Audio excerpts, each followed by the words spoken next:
Hey, lovely. Welcome back to the Brand Builders Lab podcast. Awesome to have you here. If this is your first time, welcome. I'm your host, Suze Chadwick, and we love talking all things brand marketing, mindset, and how you can make more money in your business as well. Why? Because when women get more money in their hands, they change the world. And so we want to make sure that you're being profitable, that you've got an amazing personal brand so that people can get to know you and you can have the impact that you want. That's what we're all about. So amazing to have you here. Today, I want to share something with you that I heard at a conference. It's definitely something I wanted to share with you because I think that it's a question you should write on a piece of paper and stick on your wall somewhere. So I was at a marketing conference 2 weeks ago for the Digital Picnic, which is an amazing digital marketing agency here in Melbourne, Australia.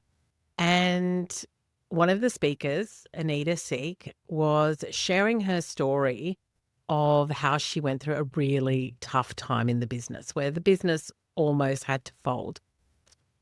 And she went to a very successful person that she knew who had a multi-billion dollar company and said, "What do I need to do to get out of this hole that I'm in?"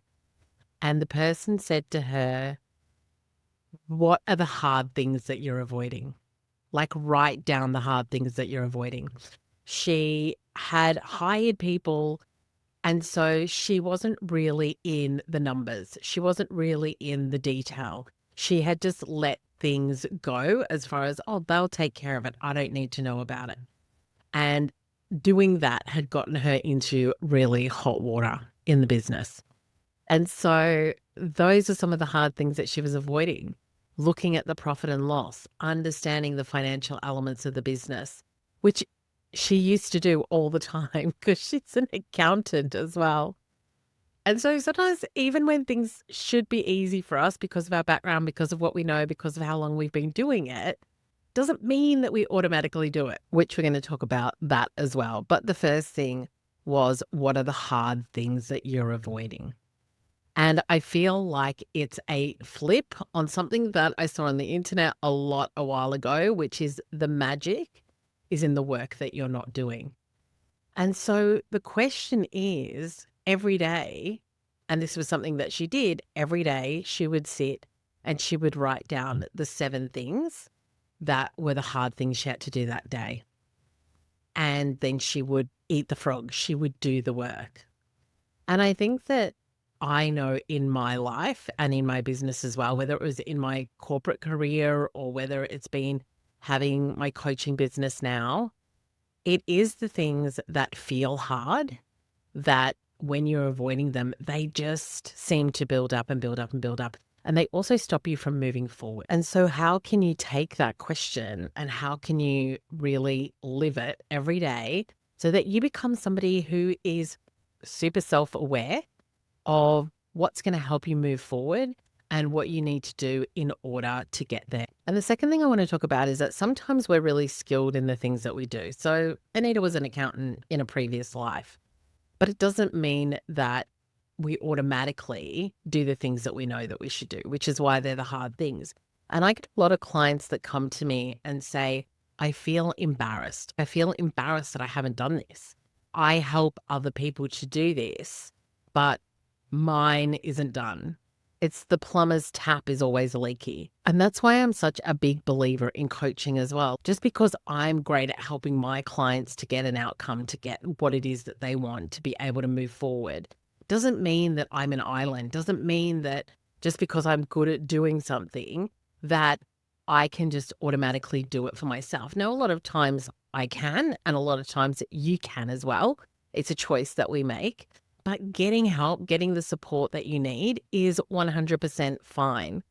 And so if you're sitting there and you're like, I'm a marketing person, but I really haven't been on top of my marketing, or I haven't done the things that I know I should be doing, or that I get my clients to do, or if you're a website designer, a copywriter, a social media manager, whatever it is that you do, getting somebody to help you do that so that you can take it off your plate is worthwhile thinking about. Because it's really easy, I think, for us to do it for other people, but it can be harder for us to do it for ourselves. and you don't want your business to suffer because it's not something that you've done. And another example is that I was literally about to email my subscribers and say, for the first time in 8 years, because that's how long the podcast has been going, I've just decided that I'm not going to do it this week because I've got other priorities. And then I thought about, do the hard things. What are the hard things that you're not doing? And it would have been easy for me just to say, listen, I'm busy. I've got a lot of other things. We're shifting the business. We're doing a lot of testing. We're doing different activities. And so I don't have time to do the podcast this week. And like I said, I've done it every single week for 8 years. We may have missed like once. And so I got up this morning and I was thinking about this question. I shared it on my socials last night and I unscheduled that email and I'm sitting and I'm recording the podcast for you. Why? Because I can do hard things, because sometimes we tell ourselves we don't have time. I don't have time for that. But I did have time to sit and watch Netflix for a few hours last night. I did have time to scroll on my phone. So sometimes we've also got to call ourselves out where it's like, Suze, you're making a decision, you're making a choice. And can I just say, if you need to let things go and you need to set boundaries around things or you need to prioritize, that's okay. So I'm not saying that we have to do all the work all the time, but I think you've also got to ask yourself, is that true? Like me not doing that thing and saying, no, I can't do that. I don't have time for it. Is that actually true? Or are you just making an excuse so that you don't have to do it? Which I was doing. I was like, no, I'm just going to choose not to do the podcast this week. I'm going to email my subscribers and let them know that I'm not obviously sharing a lesson or insight. And then I just thought, Suze, you can do this. It will take you half an hour max to sit down, record, share, and put it out there. Why? And this is the big thing. Why? Because you've made the commitment to yourself. And I was sharing with one of my clients the other day who is looking to start his podcast. And he was just saying, I don't really know that I want to start my podcast if I don't know that it's going to be successful. And my response to him was, the podcast has always been a big thing for me, not just my audience. What does that mean? It means that when I sit and I do the podcast, it helps me share a message. It helps me articulate my thinking. It helps me develop concepts, thoughts, ideas. As a personal brand and business coach, I talk a lot about thought leadership. And so me sitting and doing this is committing to myself that I can do a thing every single week. It allows me to obviously send that out to my subscribers. It helps me develop my speaking, my thought leadership, my communication skills. And so obviously I'm always grateful for my audience who listens. And I've been grateful for my audience who has listened over the last 8 years. But I'm also really conscious that by me sharing this, even if one person listens and gets something from it, I feel like it's been a win. And so when you think about the hard things, I really want you to think about, who are you doing it for? If you don't do this, if you don't get on socials and you share your message, if you don't get online and start to create content, what is happening? Number one, you're missing the opportunity to share your message. Two, you're missing the opportunity to attract new clients to you.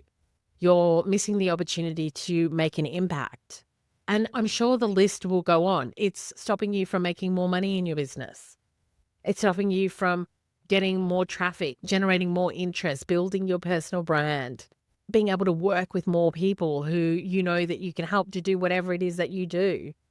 And so I know that socials is a big thing for a lot of people where they feel like it's hard. They feel like it's something that they can't do. But I just want you to really think about, what is the cost to you and what is the cost to your potential clients who are going to find you? For me, it's been YouTube. I want to grow my YouTube, but it's a hard thing for me. And so then I have to prepare for it and I have to think about it, and it's another thing. But do I want to do it? Yes. Did I make a decision to do it for a specific reason? Yes. I aligned with those reasons. Yes. Well, then, Suze, you have to do the hard thing. And I talk to my clients all the time about self-coaching. When my clients come into any of my containers, I teach them a lot of my self-coaching tools and tricks and mindset management. Because as we all know, if you've been in business for more than a minute, that this is the biggest personal development journey that you're going to go on. And your ability to be able to manage your mind, and that's exactly what we've been talking about in this episode. Saying to yourself, what are the hard things that I'm avoiding, and being honest with yourself, writing it down and then doing it. Understanding that even when you don't particularly want to do something, once again, we are CEOs, not toddlers. We do not want to be driven by emotion all the time. And so really looking at, why am I doing this? If I don't do this, what is the cost to me? What is the cost to my business? What is the cost to my client? And how can I make sure that I'm really aligned with it so that when it does get hard, because as we know, it gets hard, that I'm like, yeah, I know why I'm doing this. I'm not just doing it for the sake of doing it. I'm doing it for a reason, and I'm doing it because of the impact that I want to make. I want to become better at what I do and the way that I manage my business and the way that I show up and build my brand and connect with my audience and attract new clients. I want to get better at that. So I've got to go through the crappy beginning before I find my flow with it sometimes as well. If that's hard for you, I really want you to think about the evidence of you doing hard things before. Like if it's so hard for you that you haven't taken the first step, you haven't created a consistent practice around whatever it is, whether it's running your profit and loss to know how much money's in the bank, whether it's reconciling your accounting software and financials, whether it's getting on social media and sharing your message, whatever it is, emailing your subscribers, creating sales, doing the ads, speaking on the stage, whatever it is that you know is going to have an impact and going to help you to be a better business owner, to be somebody who is of service to your clients, then you've got to make that decision and you've got to understand, why am I doing this? And you've got to be able to call yourself out on it as well. I know so many of my clients hire me because they're like, I need somebody that's going to call me out on my own BS. And I know that that's you, and hold me accountable. And I'm so more than happy to do that. But I think that that has to be a balance as well, where I have a coach. I want somebody who's going to call me out and say, no, like we need to be thinking about how you can do this better. Yes, I want somebody that's going to push me, but I also want to be the person that pushes me as well. I also want to be the person that's like, Suze, we can do better. We can share more. We can create more. We can do the podcast and do the hard thing, even though we're like, I don't think I want to do it this week. And so think about, what are the hard things that you're avoiding? Because those are the things that are going to move you forward. And if you need to write that down and stick it on in your office somewhere or next to your computer on a sticky note, then do that. Because when we remind ourselves to do those things, when we remind ourselves that we're fully capable, that yes, we can do this, that yes, we can achieve the thing that we want, that we can learn to do something that maybe we've not done before and that has felt really uncomfortable.